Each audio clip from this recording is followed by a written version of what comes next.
Hello दोस्तों, स्वागत है आपका आपके अपने चैनल लक्ष्य IAS PCS में। और दोस्तों, जैसा कि हम पॉलिटी का रिवीजन करा रहे थे, ठीक है नहीं, तो उसमें आज अपना जो टॉपिक है वो है मूल अधिकार। नागरिकता को हमने पिछले टॉपिक में रिवीजन कराया था। आज हम मूल अधिकारों को पढ़ेंगे, ठीक है नहीं।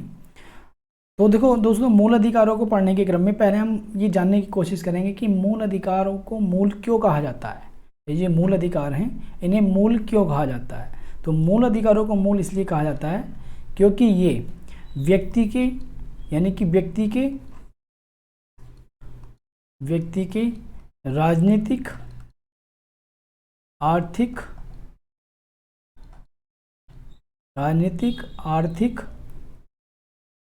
सामाजिक एवं नैतिक विकास के लिए जरूरी होते हैं। विकास के लिए यानी व्यक्ति का जो डेवलपमेंट है उसके लिए उसे मूल अधिकार यानी कुछ उसके पास अधिकार होने चाहिए जहाँ पे वो अपने व्यक्तित्व का निर्माण कर सकता है, ठीक है। उसके बाद इन्हें आपके पास न्यायालय द्वारा गारंटी होती है या न्यायालय द्वारा संरक्षण होता है। ये न्यायोचित होते हैं। न्यायोचित का मतलब इन्हें न्यायालय द्वारा संरक्षण मिला हुआ होता है, ठीक है नहीं। तो इसलिए इन्हें मूल अधिकार कहा जाता है।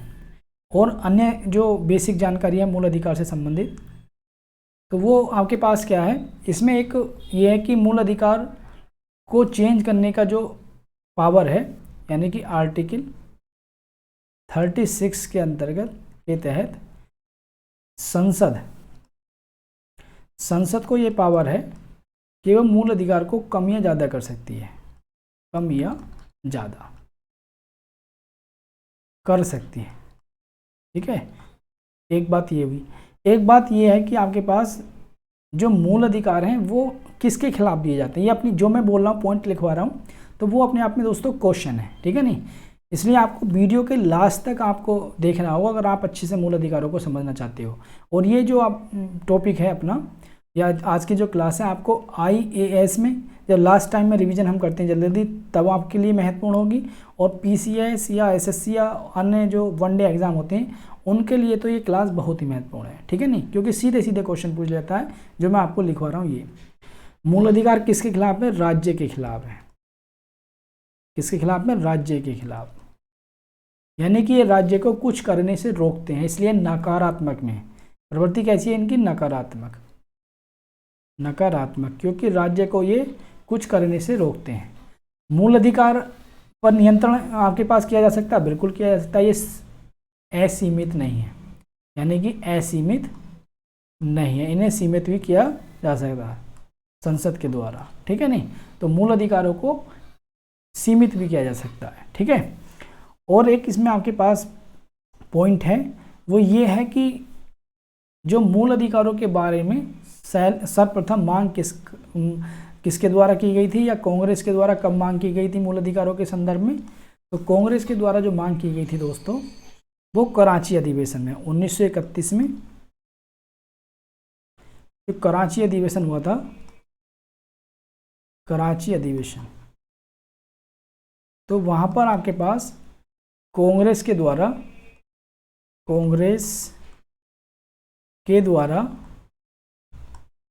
मूल अधिकारों की मांग की गई। मूल अधिकारों की मांग। उस समय कराची अधिवेशन का जो अध्यक्ष थे वो कौन थे? अध्यक्ष उस समय कौन थे? सरदार पटेल थे। और मूल अधिकारों से संबंधित जो मांग थी उसका प्रारूप किसने तैयार किया था? प्रारूप दोस्तों तैयार किया था पंडित जवाहरलाल नेहरू ने, ठीक है नहीं। मूल अधिकारों से जो संबंधित मांग थी उसका प्रारूप PT नेहरू द्वारा या जवाहरलाल नेहरू द्वारा किया गया। तो ये सारे क्वेश्चन अपने आप में कि निम्न में से कौन सी बात मूल अधिकारों के बारे में सही है। तो सारे अगर ये आपको बातें पता है बेसिक, तो आप वहाँ पर क्वेश्चन को कर सकते हो कि मूल अधिकारों से संबंधित जो प्रावधान था उसका प्रारूप किसने तैयार किया? तो पंडित जवाहरलाल नेहरू ने। कांग्रेस के किस अधिवेशन में मूल अधिकारों के बारे में मांग की गई? तो कराची अधिवेशन में। कब हुआ था? 1931 में हुआ था। अध्यक्ष कौन थे? तो सरदार वल्लभ भाई पटेल उसके अध्यक्ष थे। तो ये हमने जो है मूल अधिकारों के संदर्भ में बेसिक बातों को डिस्कस किया, ठीक है। अब हम देखेंगे कि मूल अधिकारों का जो प्रावधान है इंडियन कॉन्स्टिट्यूशन में कहाँ से लिया गया है? तो इंडियन कॉन्स्टिट्यूशन में मूल अधिकारों को हमने जो अडोप्ट किया है वो यूएसए से अडोप्ट किया गया है, यानी कि संयुक्त राज्य अमेरिका से। अमेरिका से हमने भारतीय संविधान में मूल अधिकारों को शामिल किया गया है, ठीक है नहीं। और मूल अधिकारों का जो उल्लेख है वो कॉन्स्टिट्यूशन में कहाँ मिलता है दोस्तों? कॉन्स्टिट्यूशन का जो भाग 3 है, यानी संविधान का जो भाग 3 है, उसमें जो आपके पास अनुच्छेद 12 से 35 के अंतर्गत मूल अधिकारों के बारे में बताया गया है। ये भी कई बार क्वेश्चन पूछ लिया जाता है कि मूल अधिकारों के संदर्भ में कहाँ पर बताया गया है संविधान में, तो अनुच्छेद 12 से 35 तक, ठीक है। ये आपके बात अब मतलब ये हमने जो बेसिक चीज़ों को डिस्कस किया। दोस्तों आज आपको बहुत नॉलेज मिलेगी, बड़ी अच्छी नॉलेज मिलने वाली है, बस आपको क्लास में लास्ट तक लगे रहना है, ठीक है। क्लास लंबी थोड़ी हो सकती है, लेकिन आज हम मूल अधिकारों से संबंधित कंसेप्ट को बड़े अच्छे समझेंगे। इसलिए आप वीडियो को ज़्यादा से ज़्यादा लाइक और शेयर कीजिए और चैनल को सब्सक्राइब कीजिए अगर आप इसी प्रकार के जो है रिवीजन वीडियो पाना चाहते हो। हम इसमें जो अपने ये जो प्रोग्राम चल रहा है रिवीजन का, इसमें पॉलिटी रिवीजन करेंगे और हिस्ट्री का, ज्योग्राफी का, एनवायरनमेंट का और आपका अन्य जो साइंस वगैरह है उसका सबका रिवीजन करेंगे टॉपिक वाइज। तो इसलिए बस आपको चैनल को सब्सक्राइब करना है और बेल आइकन दबाना है ताकि हर क्लास का नोटिफिकेशन आपको मिल जाए। अब बात करते हैं दोस्तों मूल अधिकारों के संदर्भ में बेसिक चीज़। अगर हम बात करें तो समानता का जो अधिकार है वो आर्टिकल नंबर 14 से 18 तक दिया गया है, यानी 14 से 18 समानता का अधिकार है। इन्हें हम डिस्कस करेंगे काफ़ी ब्रीफ में भी, लेकिन अभी थोड़ा वैसे ही डिस्कस करते हैं सरल तरीके से। स्वतंत्रता का जो अधिकार है वो आर्टिकल 19 से 22, शोषण के विरुद्ध अधिकार 23 से 24 और धार्मिक स्वतंत्रता का जो अधिकार है वो 25 से 28 और संस्कृति और शिक्षा का जो अधिकार है वो 29 और 30। और यहाँ पर 29 में अल्पसंख्यकों के हितों का भी संरक्षण की बात की गई है। ये हम पढ़ेंगे सारी चीज़ों को। संवैधानिक उपचारों का जो अधिकार है वो आर्टिकल 32 के तहत। तो पहले तो ये अपने आप में क्वेश्चन बन गए 5। क्वेश्चन बनेगा कि भारतीय संविधान में समता का अधिकार किस आर्टिकल से किस आर्टिकल तक है, तो 14 से 18 तक। क्वेश्चन पूछेगा कि स्वतंत्रता का अधिकार किस आर्टिकल से किस आर्टिकल तक है, तो 19 से 22। शोषण के विरुद्ध अधिकार 23-24 आर्टिकल और धार्मिक स्वतंत्रता के खिलाफ जो धार्मिक स्वतंत्रता का संरक्षण जो है वो 25 से 28 आर्टिकल के तहत। संस्कृति और शिक्षा संबंधी जो अधिकार है वो 29 और 30 और संवैधानिक उपचारों का जो अधिकार है जो एक आपके पास मूल अधिकार भी है और अन्य अधिकारों को क्रियान्वित कराने के लिए एक आपके पास पावर भी है जिसके तहत हम सुप्रीम कोर्ट में जा सकते हैं, ठीक है नहीं। तो यहाँ ये 2 रूपों में है, एक अधिकार भी है और अन्य जो अधिकार हैं आपके पास इनके इम्प्लीमेंटेशन के लिए आप अगर आपके अधिकारों का उल्लंघन होता है तो आप आर्टिकल 32 के तहत हाई कोर्ट या सुप्रीम कोर्ट में जा सकते हैं, ठीक है नहीं। तो ये अधिकार भी है और अन्य अधिकारों को इम्प्लीमेंटेशन कराने के लिए एक आपको रास्ता भी देता है, ठीक है। उसके बाद थोड़ा सा ब्रीफ में डिस्कस करेंगे इन अधिकारों को। तो आर्टिकल 14 को डिस्कस करेंगे पहले। देखो आर्टिकल 14 क्या है, ये हमें कॉन्स्टिट्यूशन में विधि के समक्ष समता और विधियों के समान संरक्षण इनका प्रावधान करता है। तो हम जानने की कोशिश करेंगे विधि के समक्ष समता क्या होती है। तो ये तो विधि के समक्ष समता का मतलब होता है कानून के सामने सभी बराबर हैं, कानून की नज़रों में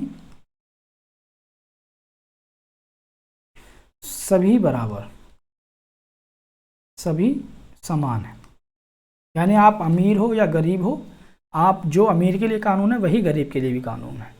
लेकिन यहाँ विधियों के समान संरक्षण में ये कहा जाता है समान परिस्थिति में समान व्यवहार, समान परिस्थिति में समान व्यवहार। मतलब आपके अगर आपको एक गरीब है एक अमीर है तो उनकी परिस्थिति समान नहीं है तो उनके साथ समान व्यवहार नहीं किया जाएगा, ठीक है नहीं। यहाँ पर क्या है, सकारात्मक भेदभाव की व्यवस्था होती है, सकारात्मक भेदभाव किया जा सकता है, ठीक है नहीं। यानी आपके पास अगर आप गरीब हो दूसरा व्यक्ति अमीर है तो जो भी लोक अधिकारी है या जो भी आपके पास न्यायालय है वो आपके पक्ष में सकारात्मक भेदभाव कर सकता है आपकी परिस्थिति के अनुसार, ठीक है। लेकिन यहाँ पर ऐसा नहीं है, यहाँ पर यह है कि कानून की नज़रों में सब समान है, चाहे आप गरीब हो या अमीर हो, ठीक है। समान संरक्षण का मतलब ये है कि समान परिस्थितियों में समान व्यवहार। तो ये दोनों टर्म अलग अलग हैं, दोनों टर्म आर्टिकल 14 के अंतर्गत शामिल हैं, ये आपको समझना होगा। उसके बाद दोस्तों देखते हैं हम आर्टिकल नंबर 15। आर्टिकल नंबर 15 ये एक प्रकार से भेदभाव के विरुद्ध अधिकार है, जो ये कहता है कि किसी व्यक्ति के साथ जाति, धर्म, मूल, वंश और लिंग या जन्म स्थान के आधार पर किसी प्रकार के ये जो विभेद है या किसी प्रकार के भेदभाव का निषेध करता है आर्टिकल 15। और आर्टिकल जो 16 है वो लोक नियोजन में यानी सरकारी नौकरियों में सभी लोगों के लिए समान अवसर का प्रबंध करता है, आर्टिकल 16। ठीक है। आर्टिकल 17 जो अस्पृश्यता है या छुआछूत है उसके अंत की बात करता है, यानी कि जातिगत जो भेदभाव होता है या छुआछूत होती है उसे खत्म करने की बात करता है। और अनुच्छेद जो 18 है वो उपाधियों के अंत की बात करता है, यानी किसी प्रकार की उपाधि केवल सेना या शिक्षण संस्थान को छूट है उपाधि देने की, और अन्य आपके पास कोई भी किसी प्रकार का संस्थान उपाधि नहीं दे सकता। ठीक है नहीं, क्यों? क्योंकि ये विशेषाधिकारों के अंत की बात करता है। आर्टिकल 18 को हम ये भी कहते हैं कि विशेषाधिकारों के अंत की, विशेषाधिकारों का अंत। ठीक है नहीं, अगर आपके पास यानी केवल सेना और एक शिक्षण संस्था वही आपके पास लोगों को उपाधि दे सकती है, वन्य और कोई संस्था नहीं दे सकती। अगर किसी व्यक्ति को, भारतीय नागरिक को, कोई विदेशी संस्था कोई पुरस्कार या उपाधि देना चाहती है तो पहले उसे भारत में राष्ट्रपति से अनुमति लेनी पड़ेगी। ठीक है नहीं, तब आपके पास वो अन्य विदेशी संस्था से कोई भी उपहार या उपाधि ले सकता है। तो ये समता के अधिकार के अंतर्गत 4 आर्टिकल आते हैं, 5, एक आर्टिकल 14, 15, 16, 17, 18, वो मैंने आपको ब्रीफ में बता दिए।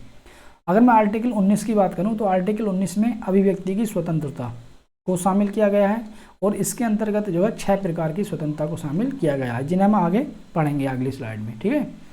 आर्टिकल जो 20 है वो ये कहता है अपराधों के लिए 2 सिद्धि के संदर्भ में संरक्षण, यानी कि आपके पास अपराधों के लिए 2 सिद्धि के संदर्भ में आर्टिकल 20 जो है वो बात करता है कि जैसे आपके पास कि किसी व्यक्ति को आपने कोई भी कृत्य किया है वो तब तक अपराध नहीं कहलाएगा, आप तब तक अपराधी नहीं कहलाओगे जब तक उस समय जो कानूनी प्रबंध है उसके अनुसार आपने उस कानून का उल्लंघन ना किया हो।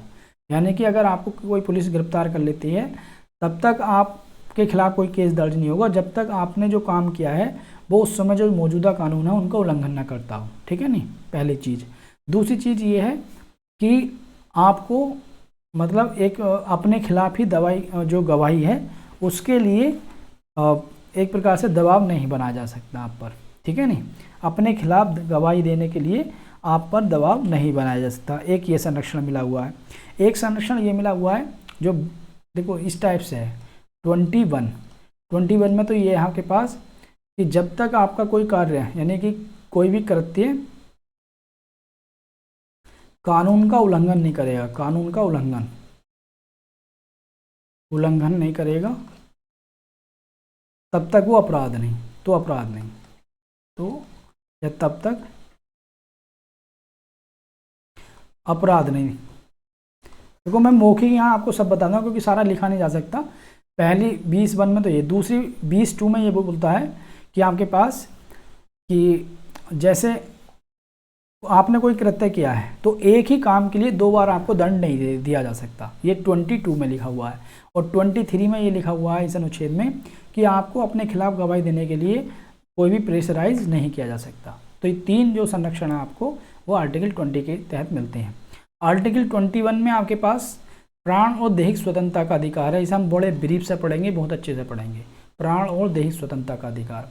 और 22 में गिरफ्तारी एवं निरोध का अधिकार है, गिरफ्तारी एवं निरोध से संरक्षण, यानी कि आपके पास अगर आपको गिरफ्तार कर लिया गया है तो पहले बात तो आप ये पूछोगे उनसे जो जिन लोगों ने आपको गिरफ्तार किया है कि मुझे क्यों गिरफ्तार किया है, यानी गिरफ्तार करने का कारण पूछने का आपको अधिकार है। दूसरा ये आप अपनी पसंद का वकील कर सकते हो अपने जो है केस लड़ने के लिए। ठीक है नहीं, ये आपके पास ये संरक्षण मिले हुए हैं इस आर्टिकल के तहत, आर्टिकल 22 के तहत, यानी कि आपके पास गिरफ्तारी और निरोध से संरक्षण। और एक तीसरा प्रावधान इसमें यह है कि अगर आपको गिरफ्तार किया गया है तो 24 आवर के अंतर्गत यानी 24 घंटे के अंदर आपको मजिस्ट्रेट के सामने पेश किया जाएगा। लेकिन इसमें बहुत समय शामिल नहीं होगा, बीच में कोई छुट्टी पड़ जाती है या फिर आपको जो पुलिस स्टेशन से मजिस्ट्रेट के यहाँ तक ले जाया जा रहा है, उसमें जो टाइम लगता है बीच में सफ़र में, वो टाइम इंक्लूड नहीं है। तो आर्टिकल 22 के तहत आपको 3 संरक्षण मिले हुए हैं। अगर आपको गिरफ्तार किया जाता है तो आप पूछ सकते हो कि भाई मुझे क्यों गिरफ्तार किया गया है। आप अपनी पसंद के वकील कर सकते हो अपना केस लड़ने के लिए, और 24 घंटे के अंदर आपको मजिस्ट्रेट के सामने पेश करना होगा पुलिस अधिकारियों को। ठीक है, ये 3 प्रकार के आपको यहाँ पर अधिकार मिले हुए हैं। ठीक है, उसके बाद ये 4 जो अधिकार हैं ये आते हैं स्वतंत्रता के तहत। स्वतंत्रता का अधिकार 19, 20, 21 और 22। अब हम देखो आर्टिकल 19 में अभिव्यक्ति की स्वतंत्रता में 6 प्रकार की स्वतंत्रता छिपी हुई हैं। कौन कौन सी आपके पास स्वतंत्रता हैं वो देखते हैं। पहली तो स्वतंत्रता आती है 19(1) कै में, अब वाक और अभिव्यक्ति की स्वतंत्रता, यानी कि आपके पास कोई भी बोलने की और अपनी बात को अभिव्यक्त करने की स्वतंत्रता जो है वो आपका 19(1) में आता है। और इसी अभिव्यक्ति की स्वतंत्रता के अंतर्गत प्रेस की स्वतंत्रता भी आती है। प्रेस की स्वतंत्रता ये भी आपको याद रख लेना है।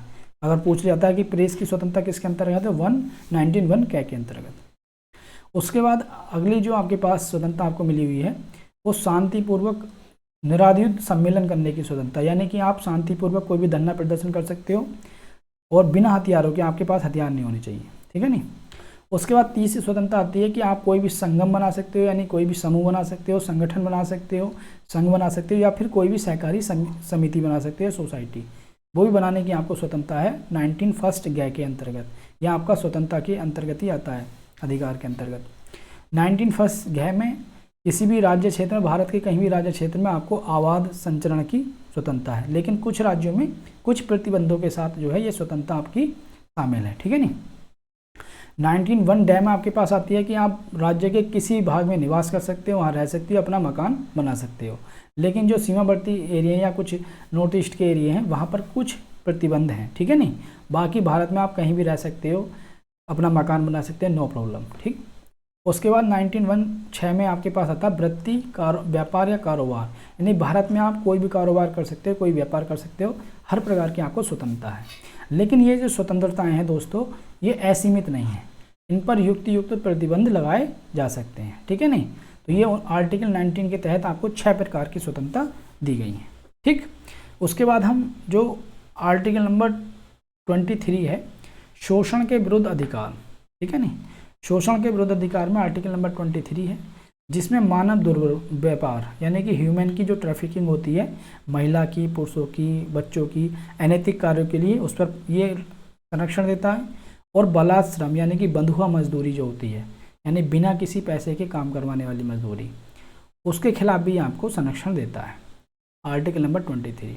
तो वहीं आर्टिकल नंबर 24 में 14 साल से कम बच्चे के जो उम्र के बच्चे हैं उन्हें कारखानों में नियोजन से जो संरक्षण दिया गया है, यानी कि 14 वर्ष या उससे कम उम्र के बच्चों को आप ऐसे किसी भी कारखाने में या ऐसे किसी काम में नियोजित नहीं करोगे जहां उनके स्वास्थ्य को खतरा हो।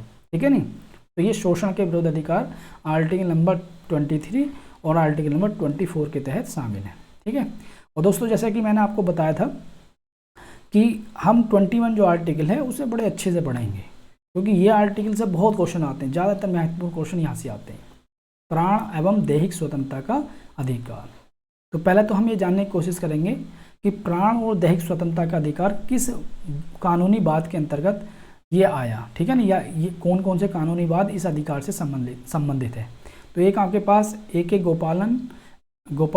गोपालनन और जो मद्रास राज्य है, तो ये जो विवाद है ये भी आर्टिकल 24 से संबंधित है। एक मेनका गांधी का वाद था, मेनका गांधी और बनाम जो है भारत संघ 1978 में आया, ये भी 21 के अंतर्गत है। इसके तहत क्या है, विदेशों में जो आप आने जाने का जो अधिकार है या गरिमापूर्ण जीवन जीने का अधिकार वो शामिल है, यानी कि विदेशों में जो आने जाने का अधिकार वो आपके गरिमापूर्ण जीवन जीने के अधिकार से शामिल है। क्योंकि यहाँ उस समय ये हुआ था कि मेनका गांधी को केंद्र सरकार ने बाहर जाने के लिए रोक दिया गया था, तब ये मामला कोर्ट में पहुंचा था। ठीक है नहीं। तो वहीं एक गोविंद बनाम मध्य प्रदेश राज्य का जो मामला है वो भी मूल अधिकार के इस आर्टिकल से संबंधित है, और एक खड़क सिंह बनाम उत्तर प्रदेश राज्य का वो भी आर्टिकल इससे संबंधित है 21 से। ठीक है नहीं। तो ये आपको याद रखना कि ये बात जो है वो प्राण और दैहिक स्वतंत्रता के अधिकार से संबंधित है। कभी कभी सीधा क्वेश्चन में पूछ लिया जाता है कि मेनका गांधी बनाम भारत संघ का मामला किस आर्टिकल से संबंधित है। ठीक है नहीं। उसके बाद क्या ये जो आर्टिकल है 21, ये आपके पास इस पर प्रतिबंध लग सकता है? तो हाँ, ये बात सही है आपके पास कि प्राण और देह स्वतंत्रता का जो अधिकार है, इस पर उचित और न्यायपूर्ण अगर मामला है कोई, तो उस आधार पर हम इस पर रोक लगा सकते हैं, अगर कोई कानून की नज़रों में बिल्कुल सही मामला है और मतलब आपके पास उचित है। ठीक, एक बात इसमें ये बात ध्यान रखनी है आपको कि आर्टिकल 19D है कि भारत के किसी भी क्षेत्र में घूमने की या आवाज मतलब संचरण का जो अधिकार है, वो अधिकार आर्टिकल 21 का जो जीवन का अधिकार है उससे संबंधित है। और जब हम इन दोनों अधिकारों को एक साथ मिलाकर पढ़ते हैं कि भारत के पूरे क्षेत्र में आने जाने का जो अधिकार है वो उसके जीवन के अधिकार से जुड़ा हुआ है, तो ये आपका आर्टिकल कौन सा बन जाता है? ये आपके पास राइट टू प्राइवेसी, इन दोनों आर्टिकल्स को 19(1)D को और 21 को, जीवन के अधिकार को जोड़कर अगर देखते हैं तो आपका जो अधिकार है वो राइट टू प्राइवेसी प्राप्त हो जाता है। ठीक है नहीं? तो अगर ये कहा जाए निजता के अधिकार के अंतर्गत जीवन का अधिकार और भारत में कहीं भी घूमने की जो आज़ादी है वो निजता के अधिकार के अंतर्गत ही शामिल हो जाती है। ठीक है नहीं? तो ये आपको याद रखना है कि 19(1)D और 21 को एक साथ पढ़ने पर राइट टू प्राइवेसी आपका प्राप्त होता है। ठीक है नहीं? अब हम देखते हैं कि जो ये प्राण और देह स्वतंत्रता का अधिकार है 21, इसके तहत कौन कौन से प्रमुख अधिकार शामिल हैं। तो देखो, शीघ्र विचारण का अधिकार, ठीक है नहीं, यानी कि शीघ्र रूप से आने जाने का अधिकार, ये आपका आर्टिकल 21 के अंतर्गत है। पैरों में डंडा या बेड़ी डालने के विरोध अधिकार, यानी कोई भी व्यक्ति है, कोई भी लोक अधिकारी है या पुलिस पर्सनल है, उस व्यक्ति के पैरों में बेड़ियां नहीं डालेगा, ना कोई डंडा डालेगा। ठीक है। अच्छी सड़कों का अधिकार, यानी कि आप भारत के नागरिक हो तो ये आपको पूरा अधिकार है कि आपको आने जाने के लिए अच्छी सड़कें मिलें, ये सरकार की जिम्मेदारी है आपको अच्छी सड़कें प्रोवाइड कराना। प्रतिष्ठा का अधिकार, हर आदमी की अपनी डिग्निटी होती है, हर आदमी की अपनी प्रतिष्ठा होती है, हर आदमी को अपनी प्रतिष्ठा बनाए रखने का अधिकार, ये आपके जीवन के अधिकार से जुड़ा हुआ है, प्राण और देह स्वतंत्रता के अधिकार से, आर्टिकल 21 के तहत। ये सारे अधिकार का किसके आर्टिकल है? आर्टिकल 21 के तहत। ठीक है। उसके बाद कार्यस्थल पर जो महिलाओं के साथ लैंगिक भेद उत्पीड़न होता है उसके विरोध अधिकार, यानी अगर किसी महिला के साथ उसके वर्क प्लेस पर कोई भी लैंगिक रूप से उत्पीड़न हो रहा है तो वो महिला जो है उस उत्पीड़न के खिलाफ सुप्रीम कोर्ट जा सकती है कि माय लॉर्ड, मेरा जो जीवन का अधिकार है आर्टिकल नंबर 21, इसका उल्लंघन हुआ है। ठीक है। उसके बाद एक अधिकार आता है अभिरक्षा में हिंसा के विरोध, यानी अगर आप पुलिस कस्टडी में हो तो आपके साथ हिंसा नहीं की जा सकती। अगर हिंसा की गई है तो आपका ये अधिकार जो है आर्टिकल 21 वायलेट होता है और आप कोर्ट में जा सकते हो। ठीक है नहीं। उसके बाद फांसी में विलंब के विरोध अधिकार, यानी आपको अगर फांसी की सज़ा हो गई है और उसमें लगातार देरी हो रही है तो भी ये आपके जीवन के अधिकार को प्रभावित करता है, तो आप कोर्ट में जा सकते हो कि माय लॉर्ड, मेरे जीवन का जो अधिकार है वो आपके पास क्या हो रहा है? प्रभावित हो रहा है, इस पर जल्दी से जल्दी निर्णय दिया जाए। तो कोर्ट क्या काम करेगा? उसके संबंध में जो भी अधिकारी होंगे उन्हें आदेश देगा, ठीक है भाई, क्या किया जा रहा है इनकी सज़ा में। और कोर्ट ने ऐसे निर्णय दिए भी हैं कि अगर व्यक्ति को ज़्यादा मतलब देरी की गई उसकी सज़ा में, ठीक है नहीं, तो कोर्ट ने उन्हें बरी भी कर दिया है, कई मामलों में देखा भी गया है। ठीक है। उसके बाद एकांत कारावास के विरोध अधिकार, यानी कोई भी पुलिस पर्सनल आपको एक ऐसी जेल में नहीं रख सकते जहां पर केवल आप ही हो और कोई नहीं हो, आपको सभी कैदियों के साथ रखा जाएगा, यह आपका मौलिक अधिकार है। ठीक है नहीं। अगर ऐसा कहीं आपको रखा जाता है सब लोगों से अलग, तो आप जा सकते हो कोर्ट में कि माय लॉर्ड, मेरे जो है मूल अधिकार का हनन हुआ है। ठीक है नहीं, बशर्ते वो चीज़ जो है युक्ति संगत होनी चाहिए, कानून की नज़रों में सही होनी चाहिए। ठीक है। उसके बाद आता है दोस्तों, बड़े उत्सुक रहते हैं बच्चे इस चीज़ को जानने के लिए कि जीवन साथी चुनने का अधिकार। जीवन साथी चुनना तो सब चाहते हैं, अपनी पसंद से शादी सब करना चाहते हैं, लेकिन किसी को ये नहीं पता, मतलब ज़्यादातर लोगों को ये नहीं पता होता कि ये जो मेरा अधिकार है ये किस आर्टिकल के अंतर्गत आता है या संविधान में ये कहाँ प्रावधान दिया हुआ है। तो आर्टिकल 19 और 21 के तहत आपका जीवन साथी चुनने का अधिकार आता है। ठीक है नहीं। और वहीं गरिमापूर्ण जीवन जीने का अधिकार भी आपका आर्टिकल 21 से जुड़ा हुआ है, प्राण और देह स्वतंत्रता के अधिकार से। और गरिमापूर्ण जीवन जीने के अधिकार के साथ गरिमापूर्ण तरीके से मरने का भी, जो मृत्यु का भी अधिकार है, वो भी आपका जीवन के अधिकार से जुड़ा हुआ है। कभी कभी लोग ये सोचते हैं कि यार मरने का अधिकार कैसे जुड़ जाएगा, ठीक है नहीं, तो वो तो जीने का अधिकार है। तो गरिमापूर्ण ढंग से मृत्यु का अधिकार भी आर्टिकल 21 के तहत है, ये भी आपको याद रखना है। ठीक है। उसके बाद एक है जीवन रक्षा का, यानी कि आत्म सुरक्षा का अधिकार। अगर आपने अपनी सेल्फ डिफेंस में गोली चल गई, आपसे किसी की मृत्यु हो गई, तो आप इस चीज़ को लेकर कोर्ट में कह सकते हो कि साहब ये जीवन रक्षा के अधिकार के तहत मुझसे कार्रवाई हुई है। तो हो सकता है कि चीज़ें अगर आपके पक्ष में पाई गई तो आपको कोई भी सज़ा नहीं होगी। ठीक है। अगर मान लो कोई महिला है, उसके साथ कुछ लोग जो है ज़बरदस्ती करने की कोशिश कर रहे हैं और महिला वो चाकू उठाती है और उस व्यक्ति को मार देती है या उससे लग जाता है धोखे से और व्यक्ति की डेथ हो जाती है, तो फिर उसने ये अपने जीवन की सुरक्षा में काम ऐसा किया। तो उस पर जो आपके पास जब निर्णय होगा तो कोर्ट इन सारी चीज़ अधिकारों को ध्यान में देखेगी। ठीक है नहीं।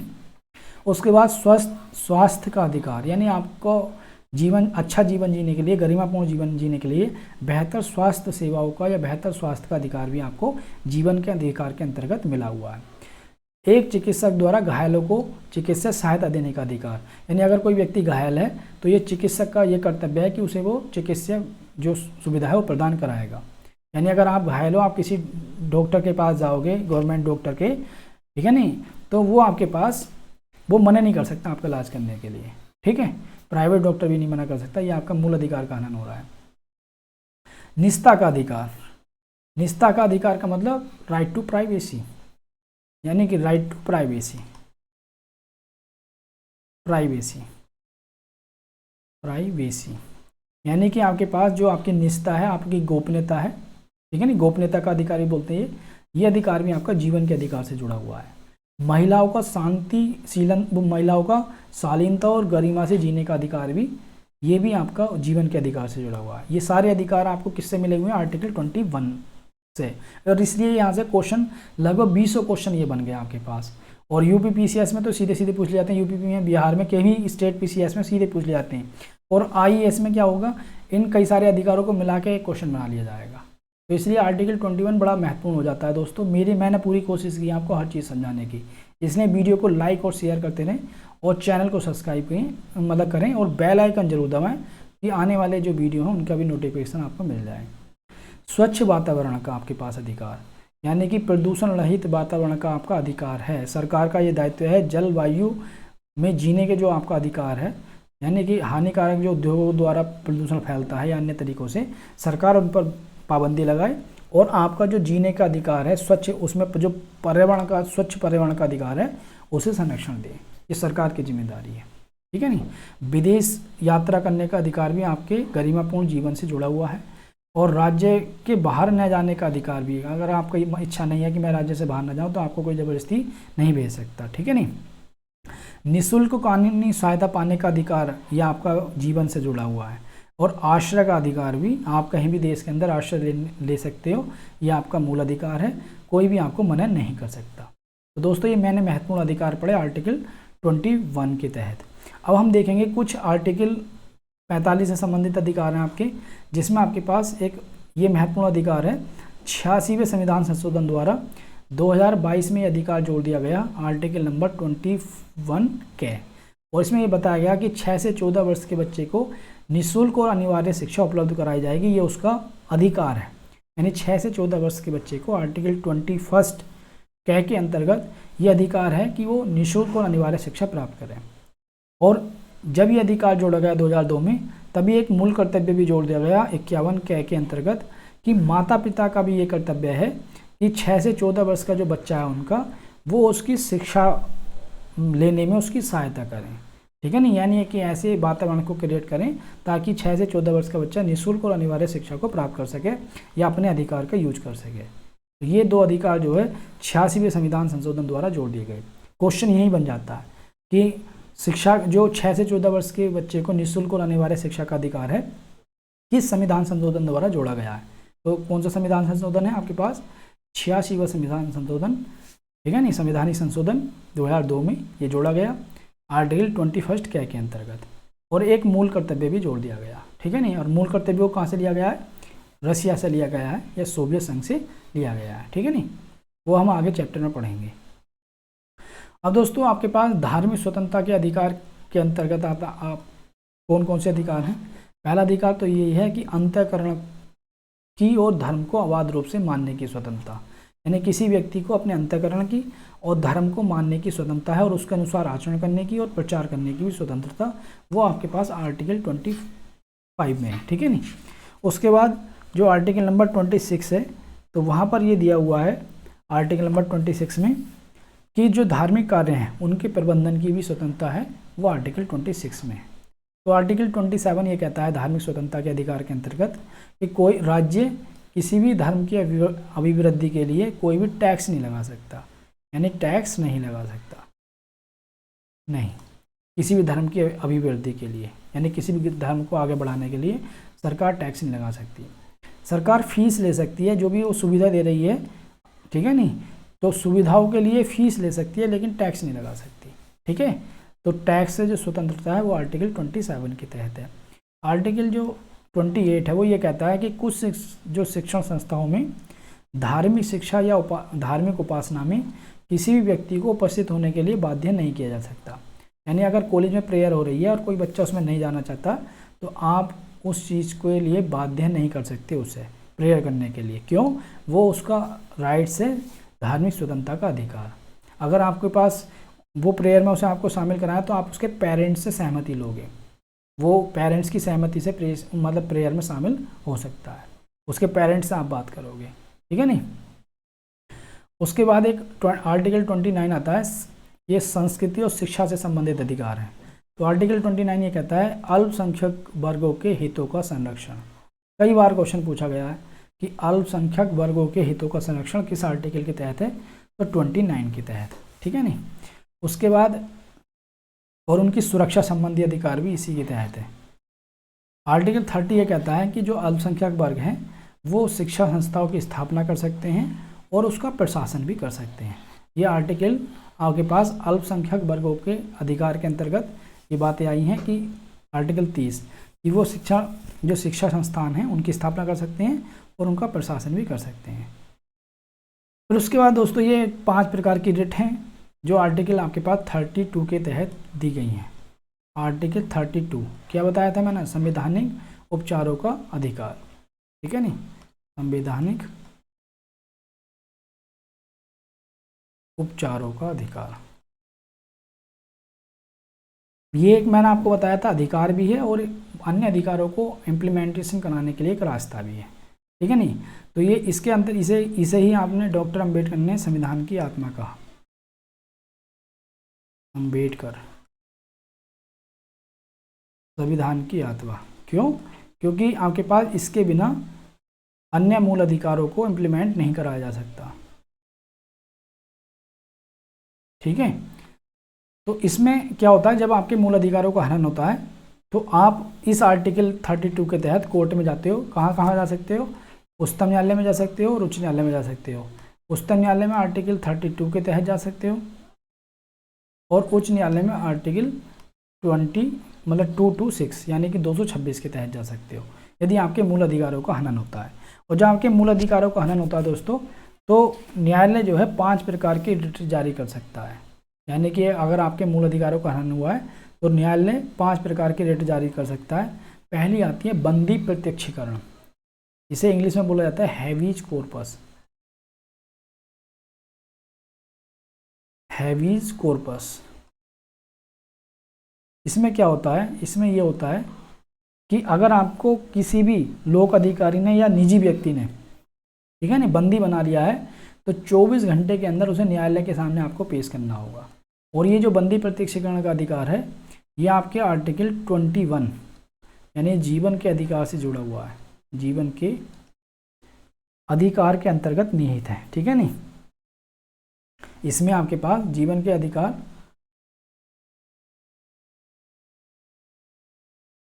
से संबंधित है, ठीक है नहीं, ऐसा करके लिख लो।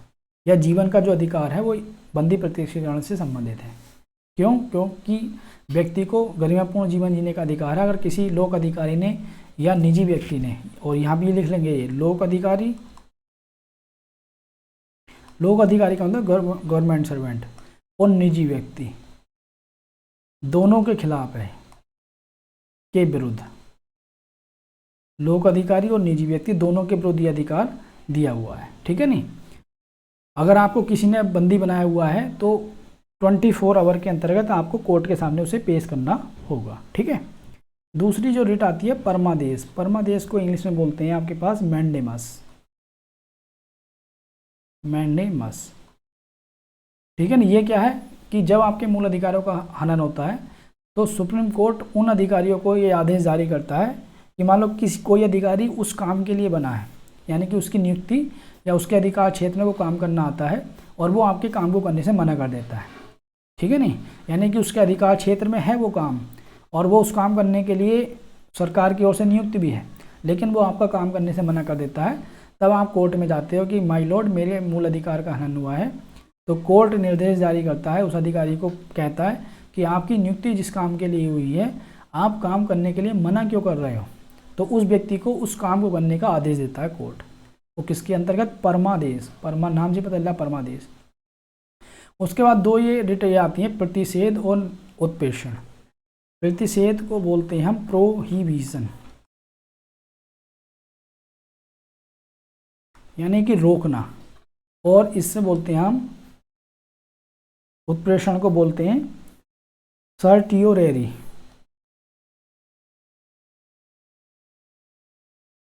ठीक है, दोनों की विशेषता सेम ही है। एक ये न्यायिक एवं अर्ध न्यायिक संस्थाओं को जारी की जाती है। ये भी आपके पास न्यायिक और अर्ध न्यायिक संस्थाओं को जारी की जाती है, दोनों में समानता है। लेकिन दोनों में भिन्नता क्या है कि ये मामले को रोकने के लिए, ये कार्यवाही को रोकने के लिए जारी की जाती है। यानी कि जब निचला जो न्यायालय है वो ऐसे मामले पर कार्यवाही मतलब सुनवाई कर रहा है जो उसके अधिकार क्षेत्र में नहीं है, तो उच्च जो आपके पास कोर्ट है वो आदेश जारी मतलब प्रतिषेध ये रिट जारी करेगी और कह देगी कि भाई जिस मतलब आप जिस मामले को सुन रहे हो वो आपके अधिकार क्षेत्र में नहीं है, आप इसे बड़ी अदालत में ट्रांसफ़र कर दीजिए। और उत्प्रेषण में क्या होता है, ये जो निर्णय दिए निर्णय की समाप्ति के लिए, दिए निर्णय की समाप्ति के लिए जारी किया जाता है। यानी यहाँ कार्रवाई को रोकने के लिए, लेकिन यहाँ निर्णय हो चुका है तो उसे समाप्त करने के लिए कोर्ट ये कहता है कि आपने जो निर्णय दिया है वो आपके अधिकार क्षेत्र में नहीं था, लिहाजा इस निर्णय को समाप्त या शून्य घोषित किया जाता है। तो दोनों में डिफरेंस भी पता चला, दोनों में समानता भी, क्योंकि दोनों न्यायिक और अर्धन्यायिक संस्थाओं को दी जाती हैं और ये कार्य बीच में कार्यवाही को रोकने के लिए और ये जो निर्णय हो चुका है उसकी समाप्ति के लिए। ठीक है नहीं, उसके संदर्भ में रिट जारी करता है न्यायालय। एक अन्य जो आपके पास रिट आती है वो आती है अधिकार प्रच्छा। अधिकार प्रच्छा इसे बोलते हैं क्यू वारंटो। ये क्या है भाई, ये है आपके पास यदि कोई लोक अधिकारी असंवैधानिक तरीके से किसी पद को प्राप्त करता है तो कोर्ट उसे ये रिट जारी करता है कि आपने किस अधिकार से ये पद ग्रहण किया है। ठीक है नहीं, असंवैधानिक पद प्राप्ति के विरुद्ध, संवैधानिक पद प्राप्ति के विरुद्ध ये रिट जारी की जाती है। अगर कोई व्यक्ति गलत तरीके से पद प्राप्त करता है तो कोर्ट उसे रिट जारी कर देता है कि आप किस अधिकार से इस पद पे बैठे हैं, तो उस रिट को बोला जाता है क्यू वारंटो। तो दोस्तों ये आपके पास 5 प्रकार की रिटें कोर्ट जारी करते हैं, जो उच्चतम न्यायालय या उच्च न्यायालय आर्टिकल 32 के तहत उच्चतम और 226 के तहत उच्च न्यायालय। अगर मूल अधिकारों का उल्लंघन होता है तो 5 प्रकार की रिटें जारी की जाती हैं, आप इन्हें देख सकते हैं। मैंने कोशिश की आपको अच्छे समझाने की। ठीक है नहीं, बस आपको लगे रहना है IAS-PCS के साथ लास्ट तक, और मेरी पूरी कोशिश है कि आपको बेहतर तरीके से मैं समझाऊँ। चैनल को सब्सक्राइब करते रहना और वीडियो को लाइक शेयर करते रहना ताकि आपके जो फ्रेंड्स लोग हैं वो भी इस नॉलेज को का फ़ायदा उठा सकें। और दोस्तों ये सब कुछ फ्री में है, कोई पैसा नहीं देना आपको इसके लिए। एक देखो संपत्ति का अधिकार आता है। पहले हमारे पास 7 मूल अधिकार थे, वर्तमान में 6 हैं। वर्तमान में कितने मूल अधिकार हैं ये भी क्वेश्चन आ जाता है 6, लेकिन पहले कितने थे आपके पास, पहले यानी कि आपके पास पूर्व में 7 मूल अधिकार थे, अधिकार, जिनमें से एक अधिकार था संपत्ति का अधिकार जो आर्टिकल 31 के तहत था, संपत्ति का अधिकार। लेकिन दोस्तों 44वें संविधान संशोधन द्वारा जो 1978 में आया, उस समय मोरारजी देसाई की सरकार थी, ठीक है नहीं, 1978 में। तो जो संपत्ति का अधिकार है 31 के तहत, आर्टिकल के तहत, इसे दोस्तों एक विधिक अधिकार बना दिया गया, यानी विधि का मतलब कानूनी अधिकार बना दिया गया। और ये संविधान के कौन से भाग में? भाग 12 में, और आर्टिकल नंबर 300 के अंतर्गत। कई बार क्वेश्चन आया हुआ है कि संपत्ति के अधिकार को विधिक अधिकार किस संविधान संशोधन द्वारा बनाया गया? 44वें द्वारा बनाया गया। और कब बनाया गया? 1978 में। किस आर्टिकल के तहत दर्ज है ये? 300 के तहत। किस भाग में? संविधान के भाग 12 में। कैसा अधिकार है? विधिक अधिकार है, ठीक है नहीं। तो ये सारी चीज़ें क्वेश्चन पूछ ली गई हैं कई बार, तो वो मैंने आपको बता दिया। उसके बाद और ये ध्यान रखना कि वर्तमान में कितने मूल अधिकार हैं? 6। एक आता है आपातकाल। तो दोस्तों राष्ट्रीय आपातकाल, ये आर्टिकल किसके तहत लगता है? 352 के तहत। कब कब लगता है? यानी कि बाह्य युद्ध एवं सशस्त्र विद्रोह की कंडीशन में, सशस्त्र विद्रोह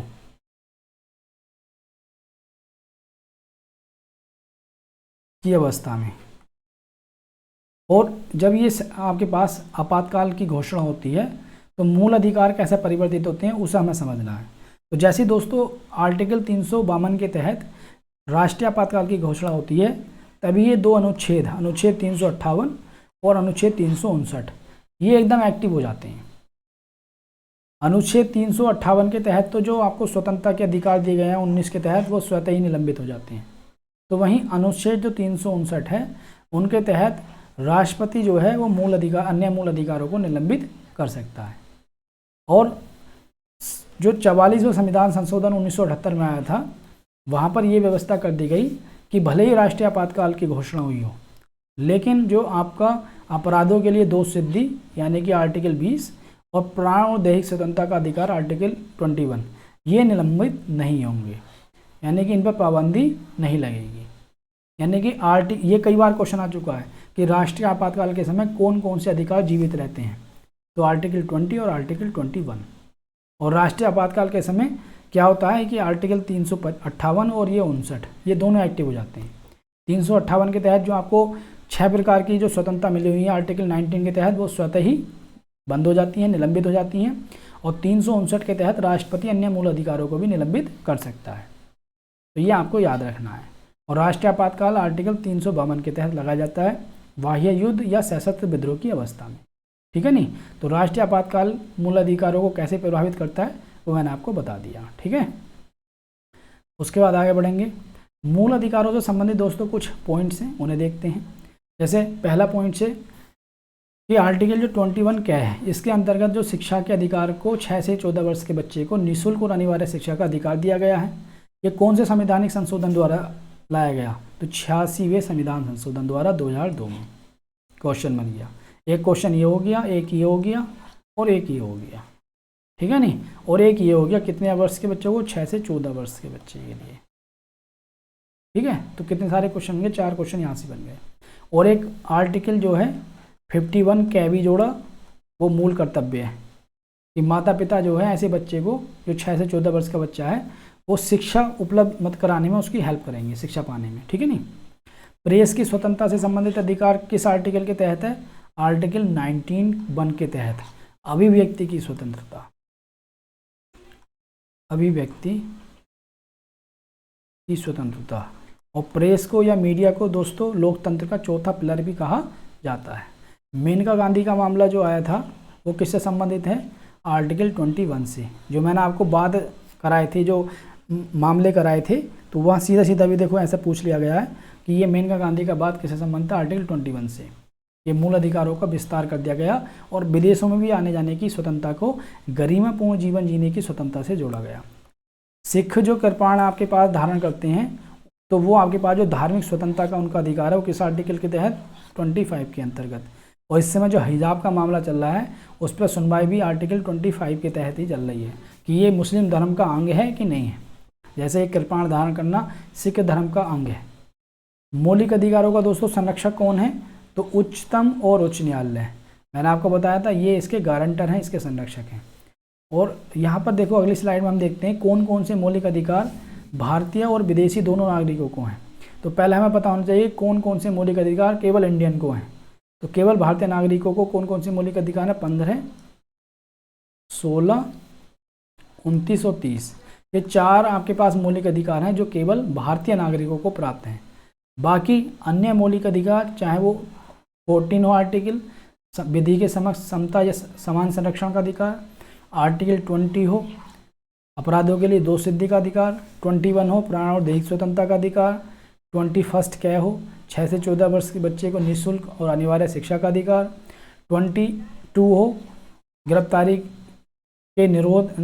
और निरोध के संदर्भ में संरक्षण, 23 हो मानव दुर्व्यवहार या बालाश्रम के खिलाफ आपके पास संरक्षण, 24 14 वर्ष के बच्चे या उससे कम की उम्र के बच्चे को कारखाने में नियोजित का नियोजन के विरुद्ध संरक्षण, आर्टिकल 25 धार्मिक स्वतंत्रता का अधिकार, ठीक है नहीं, यानी कि धर्म के अनुसार आचरण करने और ठीक है नहीं, धर्म को मानने और उसके अनुसार आचरण करने की स्वतंत्रता। 26 में आपके पास क्या है? धार्मिक कार्यों के प्रबंधन की सुरक्षा। और 27 में दिया हुआ है कि सरकार किसी भी धर्म की अभिवृद्धि के लिए कोई टैक्स नहीं लगा सकती। और 28 में ये बोला गया है कि किसी भी व्यक्ति को उसकी मर्जी के बिना किसी भी धार्मिक उपासना में या धार्मिक आपके पास कोई व्यवस्था है उसमें शामिल करने के लिए आप बाध्य नहीं कर सकते।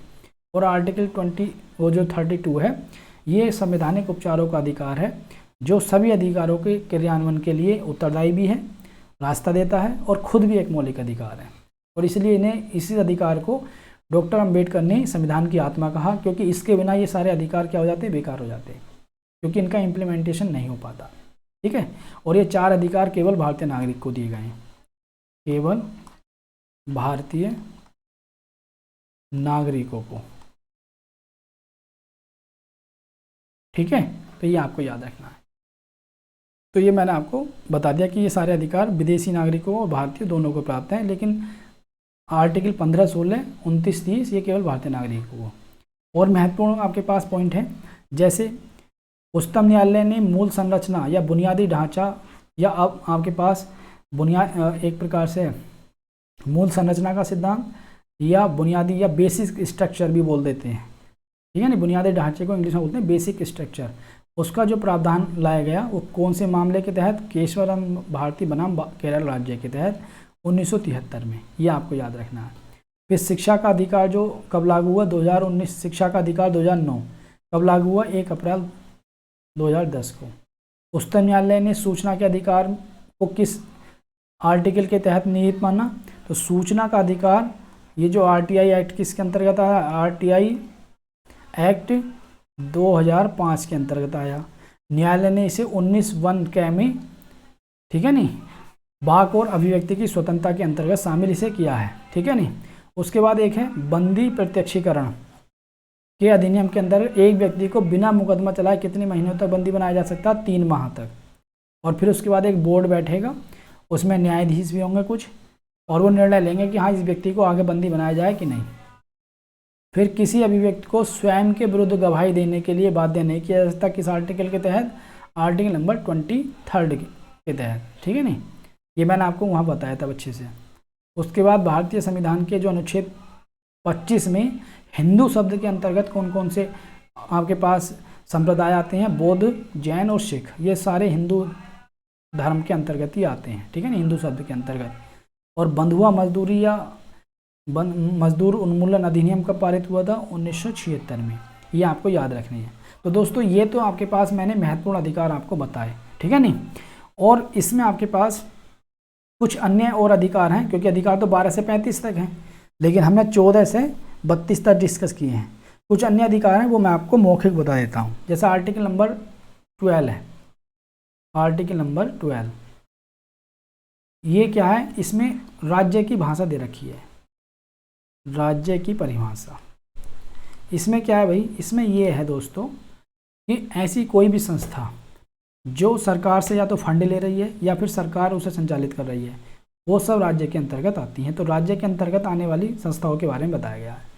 एक आर्टिकल आपके पास 13 है, और 13 में भी 13(2) वो ये कहता है अगर कोई भी विधि वो मूल अधिकारों का उल्लंघन कर रही है तो उसे उस सीमा तक शून्य घोषित कर दिया जाएगा जिस सीमा तक वो मूल अधिकारों का उल्लंघन करती है।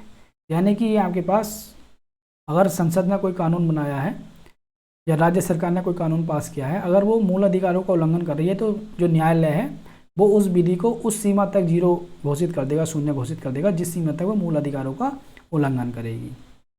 एक बार फिर इसके बाद एक आर्टिकल है 33। ये क्या कहता है, जितने भी हमारी आर्मी है, नेवी है, उसके जो पर्सनल्स हैं या और अन्य संस्थाएं हैं उनके बारे में संसद को ये अधिकार है कि संसद उनके मूल अधिकारों को पर प्रतिबंध लगा सकती है। ये आर्टिकल 13 कहता है।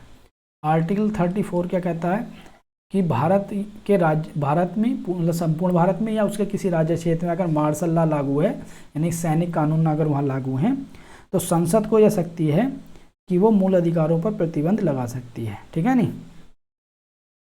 उसके बाद आर्टिकल जो 35 है वो क्या कहता है, वो ये कहता है कि केवल संसद को ये मतलब एक पावर मिली हुई है कि वो कुछ विशेष मूल अधिकारों को प्रभावी कर सकती है।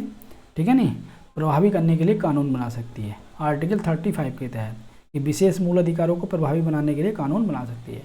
तो ये आपके पास आर्टिकल 35 हो गया। तो हमने 12 से 35 तक मूल अधिकार हैं उन्हें अच्छे से पढ़ा। ठीक है दोस्तों, अगर ये आपके पास वीडियो आपको अच्छा लगे और आपको लगे कि आपको नॉलेज में यहाँ से काफ़ी गेन किया आपने, तो वीडियो को ज़्यादा से ज़्यादा लाइक करें, शेयर करें और चैनल को सब्सक्राइब करें। लक्ष्य IAS PCS आपके साथ बना रहेगा और टॉपिक वाइज हम सारे को मतलब जो टॉपिक हैं पॉलिटी के, हिस्ट्री के, ज्योग्राफी के और इकोनॉमिक्स के, एनवायरनमेंट के, इन सारे टॉपिक्स वाइज सारी चीज़ों को मैं कराऊंगा इसी टाइप से जैसे नॉलेज मैंने आपको दी है। आपको कुछ एक्स्ट्रा पढ़ने की ज़रूरत ही नहीं, आप इन्हीं चीज़ों को अच्छे से पढ़ लोगे तो किसी भी एग्ज़ाम को आप क्वालिफाई कर सकते हो। IAS में भी आप क्विक रिवीजन के लिए इसका यूज़ कर सकते हो, बहुत ही अच्छी है चीज़ें। ठीक है दोस्तों, फिर मिलते हैं आपके पास नेक्स्ट टॉपिक में राज्य के नीति निर्देशक तत्वों के साथ। तब तक आप इस टॉपिक को अच्छे से पढ़ लीजिए। जय हिंद दोस्तों, मिलते हैं नए वीडियो में।